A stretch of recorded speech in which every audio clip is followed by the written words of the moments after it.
Bonsoir et bienvenue au 20 bilingue de ce samedi 29 mai 2021. For me, I'm Sron Sanda. Good evening. Bonsoir Nadine Yambo. Good evening, ladies and gentlemen. Thanks for joining us on the 8 p.m. a bilingual edition of Information on Equinox Radio live from Cameroon's economic capital city, Douala. In our top stories, the people of former West Cameroon bids farewell to one of the actors of its long history. The people of the Bafo clan that is in the Meme of the southwest region of Cameroon to their part say farewell from Victor Mukete, their paramount ruler emeritus, and the Senate in Cameroon also says goodbye to its member, the senator, paramount ruler, and the key member and actor of the Cameroon political history has been laid to rest in his hometown in Kumba, chief town of the Meme of the southwest region of Cameroon. We bring to you images live from the event in Kumba today. À la une de ce journal, les derniers hommages de la nation au chief Victor Mukete, décédé à l'âge de 103 ans. Le doyen des sénateurs et acteur majeur de la réunification a été inhumé ce samedi dans son palais royal à Kumba, dans la région du sud-ouest Cameroun. Hors de nos frontières, les prises de pouvoir militaires au Mali suscitent des interrogations. En moins d'un an, 2 interventions de l'armée sont enregistrées dans le pays. La désignation du colonel Assimi Goïta comme président de transition remet sur la table l'influence de l'armée dans ce pays. Voilà pour le sommaire.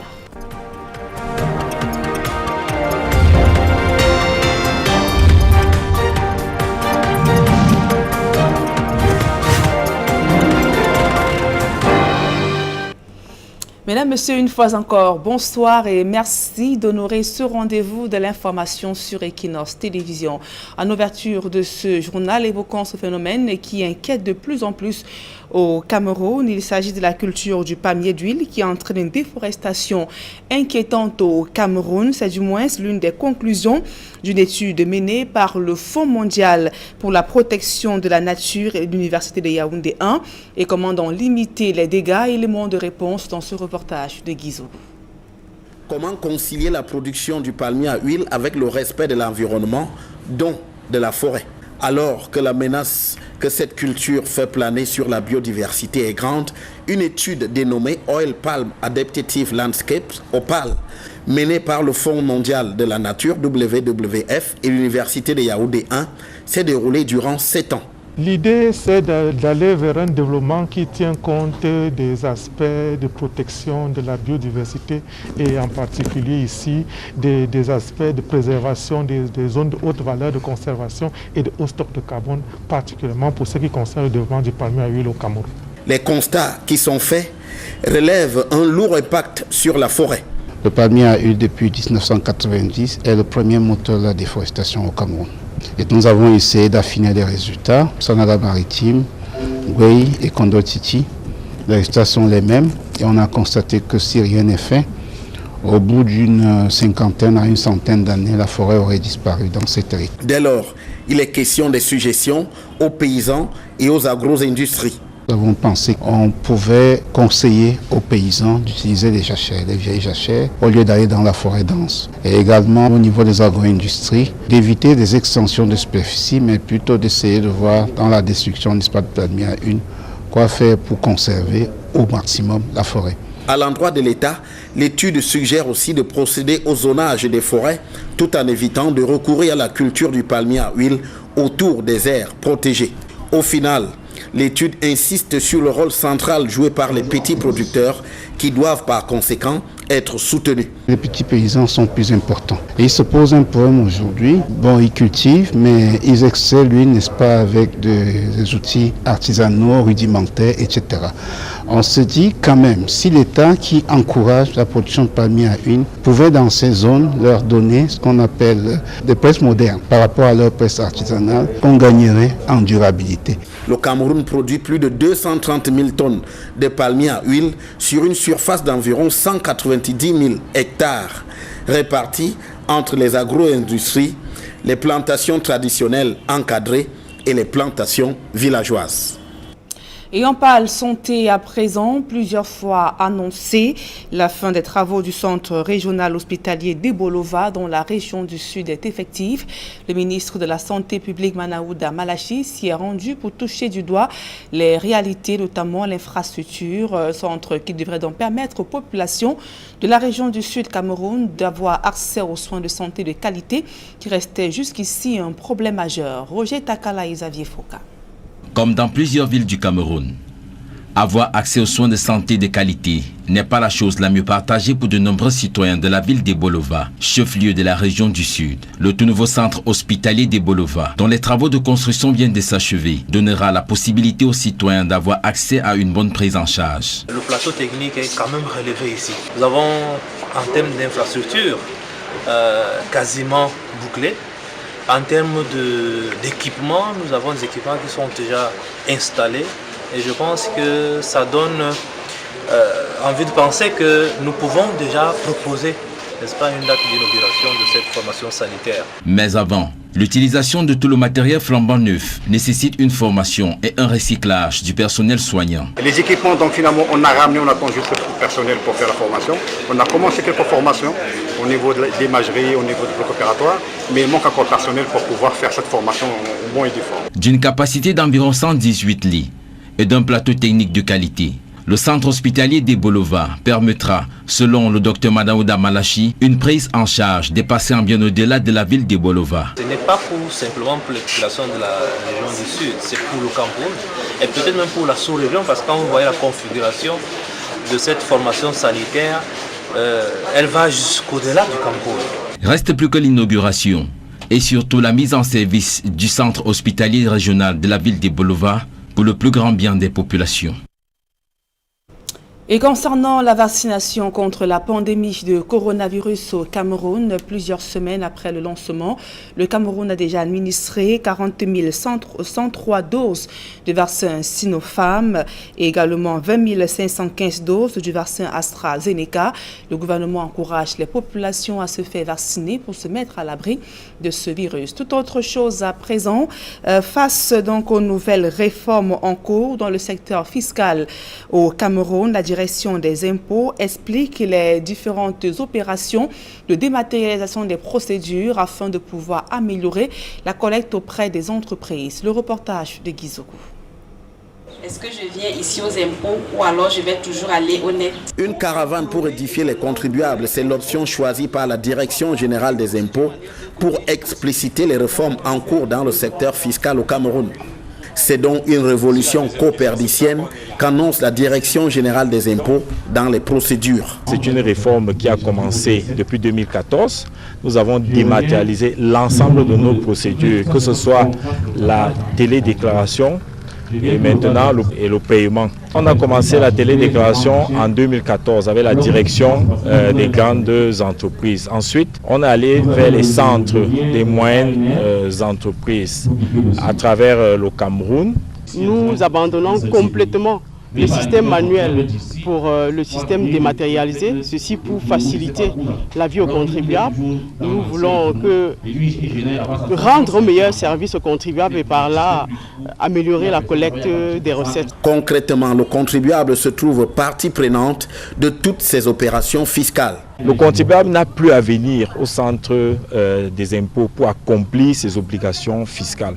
À partir de son bureau, à partir de son domicile, 24 heures sur 24, un contribuable peut télédéclarer et faire son paiement. Il n'a plus besoin de venir au niveau du centre divisionnaire des impôts. Il peut également éditer son attestation de non-redevance, qui est une pièce importante pour réaliser l'ensemble des opérations économiques à partir de son domicile, à partir de son bureau, à partir de son ordinateur, à partir de son téléphone. Pour la Direction générale des impôts, cette option élimine nombre de pratiques peu recommandables. Nous améliorons la collecte des recettes simplement parce qu'il n'y a plus de contact entre les contribuables et nos personnels. Il y a des travers qui seront évités. Il y a des mauvaises pratiques que nous n'allons plus observer avec la dématérialisation des procédures. Anfou, chef-lieu du département de la Meufou à Famba, choisi pour l'implémentation de cette nouvelle donne, autant le personnel des impôts que les contribuables se sont mis à la page. C'est un très bon séminaire pour nous édifier, pour que nous sachions ce que nous devons faire dans notre carrière. Les impôts, comme il y a un grand changement, si nous avons les documents en main, nous saurons comment nous pourrons remplir notre devoir de citoyen en payant régulièrement nos impôts, en nous acquittant de nos droits. C'est peut-être enfin le mariage des raisons entre les impôts et les contribuables qui est ainsi scellé. Et je vous le disais en titre, le doyen d'âge du Sénat, Fon Victor Moukete, repose désormais pour l'éternité à Koumba, dans la région du sud-ouest Cameroun. Il a été inhumé ce samedi dans son palais royal à Bafort, en présence de plusieurs personnalités, amis et membres de sa famille et même proches et connaissances. Acteur majeur de la réunification dans les années 60, le sénateur Victor Moukete est décédé à l'âge de 103 ans le 10 avril des suites de maladies. Il a été élevé bien avant à la dignité de grand cordon de l'ordre de la valeur à titre posthume. Victor Moukete a également été célébré à travers des hommages et des témoignages d'autres qui gardent de lui ses prises de position critiques sur la gestion de la crise anglophone dans les régions du nord-ouest et du sud-est Cameroun. L'actualité hors de nos frontières à présent au Mali, Assimi Goïta, désormais nouvel homme fort du pays. Il a été désigné hier par la Cour constitutionnelle comme président de transition après avoir mené 2 coups d'État contre le pouvoir civil. Quelques jours plus tôt, il avait écarté le président Badao et le premier ministre Mokhtar Ouane. Le nouveau président de transition promet d'œuvrer pour la stabilité du Sahel, confronté à une insécurité galopante due à la prolifération des groupes djihadistes. Assimi Goïta affirme qu'il n'a aucun agenda caché contre son pays, soulignant que le seul agenda attendu par le peuple malien, c'est le retour du pouvoir aux civils au terme des élections prévues en 2022. Ce nouveau coup de force de l'armée au Mali suscite donc une vague de réaction de la communauté internationale. Le nouveau régime au Mali est d'ailleurs dans le viseur de la communauté internationale. La CEDEAO notamment organise une réunion ce dimanche à Accra au Ghana pour statuer sur la crise malienne. L'organisation n'exclut pas des sanctions. La France, les États-Unis, également engagés militairement au Sahel, ont brandi la menace de sanctions contre le Mali. À présent, la deuxième partie de ce journal en langue anglaise avec vous, Fomi Armstrong Sanda. Thanks, Nadine Yambo. Ladies and gentlemen, thanks for trusting Equinox Television on our second edition of information. We begin with our top story, the burial ceremony of Fon Victor Moukete, paramount ruler of the Bafos in the Meme division of the southwest region of Cameroon. To the Bafos of the Meme in the southwest region, he was the paramount ruler and custodian of their tradition. To the people of the northwest and southwest regions of Cameroon, former southern Cameroon and former west Cameroon, he was one of the living strategic actor of their very long political history to and from the Federal Republic of Nigeria. To Cameroonians and the Cameroonian nation, he was a senator and dean of the Senate. Fon Victor Moukete, with all the above responsibility and more, was laid to rest today in his native Kumba in the Meme of the southwest region. The funeral ceremony of the man who died at age 103 was attended by a cross-section of Cameroonians with a series of reactions gathered by our correspondents in that area. We had on the field Derek Jato from Boya and Zaibo in Kumba. They hooked up with Talbot Lawson, who is Member of Parliament for the Kumba Urban Constituency. Talbot Lawson says they are celebrating while mourning the passing away of a man who gave everything for the growth of Kumba and Cameroon as a nation. Take a listen to Talbot Lawson in the following extract.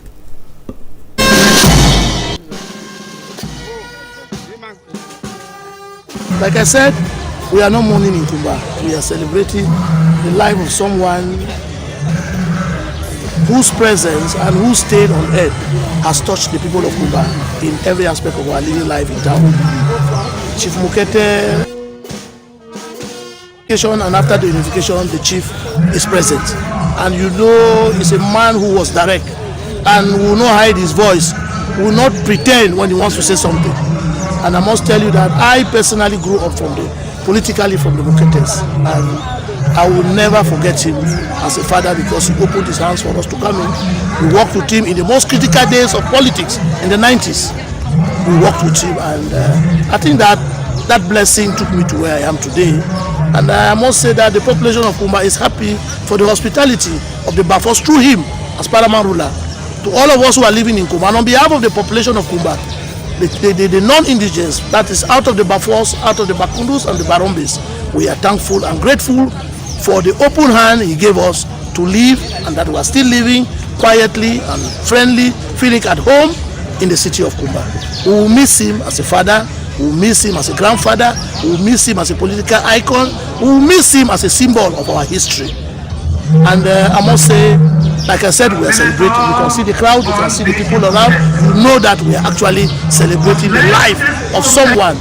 And let me use this opportunity to thanking the head of state for the honor he has given to our fallen father and grandfather, because we at Kumba is honored at the presence of the dignitaries and at the presence for the presence of what the head of state has done for Chief Mokete from Yaoundé and right up to Kumba. We are thankful, and thankful even to the authorities of the Senate for the warm display of parliamentarship that they gave to Chief Mokete in Yaoundé and today in Kumba. We are thankful to God, and we are saying that to all our brothers and sisters who came, the good Lord that brought them will take them back. Boy and Derek Jatu in Kumba in the member of the Southwest region. We are promising you an exclusive or a detailed report on the burial ceremony of the traditional ruler, the senator and key actor in the history of Cameroon, or the political history of Cameroon, in subsequent editions of Information on Equinox Television. And now we talk something else, but stay in the Southwest region of Cameroon to talk about this controversial release from the Southwest Regional Executive President, or the Executive President of the Southwest Regional Assembly, who in the release that is going viral on social media has seized all paths to public pronouncements vis-a-vis the functioning of the institution from all other members of the institution.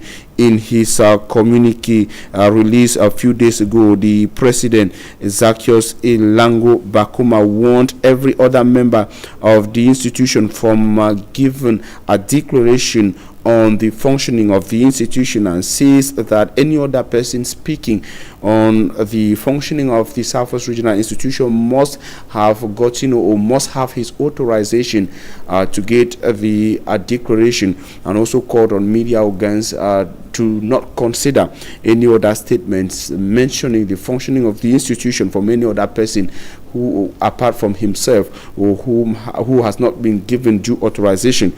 The declaration so far has provoked a series of reactions from Cameroonians on mainstream and social media in Cameroon. It should be recalled that his release comes few days after one of the member who doubles as the president of the Southwest House of Chiefs indicated that they were still powerless vis-a-vis the effective transfer of powers and competencies to the institution several months after the putting in place of regional assemblies.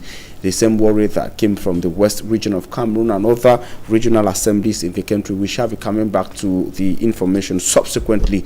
We come back to the economic capital city, Douala, to talk about the shocking discovery of the fake production of drinks in the Douala 2 subdivision, to say that Cameroonians are yet to fully recover from the shocking or the shock received following the dismantling of a network specialized in the production of fake alcoholic drinks. The illegal and dangerous network had their production unit in a dirty and unhygienic environment you see on your screens in the heart of the New Belt in the Douala 2 subdivision, precisely between the Seed Police District and the Gendarmerie District in the New Bend neighborhood of the Douala 2 subdivision behind Pharmacie de la Gare.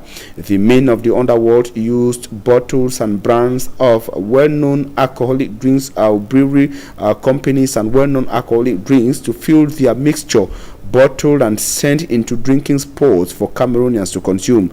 at the production unit proper. Gendarmerie officers who went to the scene also discovered concocted liquid mixed with alcoholic drinks from well-known brewery industries in Cameroon, as well as distribution and disturbing kinds of chemicals used in their illicit activity.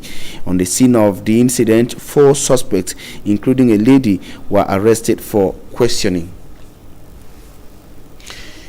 In the south region of Cameroon, the population are celebrating and happy after the effective opening of the health unit. They say they expect a better medical attention, or that is a better medical condition as far as those who will be treated at the newly constructed health unit is concerned. The people, however, said that they have been waiting for the institution for a very long time after the putting in place was announced some years ago. Immaculate Fogwe tells us more in the following report. Access to quality health care services remains a major problem faced by inhabitants of Ebolowa, chief town of the South region. The newly constructed regional hospital in Ebolowa, which is yet to go operational, is expected to boost the healthcare system in the region. I cannot tell you even now when we are going to make it operational. It's the aim of the head of government. So we are going to do a proposition and wait when we are going to open it. I have a very high quality of equipment. The infrastructure is already close. I think we can make it operational in the same week. According to those in charge of equipping the hospital, measures have been put in place to ensure that those who will be using the equipment show complete mastery in handling them. We have trained some persons on how to use the different equipment. We are yet to complete the training. According to the Minister of Public Health, Dr. Manauda Malachi, the hospital will be able to treat cases in and out of Ebolowa. The population are anxiously waiting for the hospital to go operational.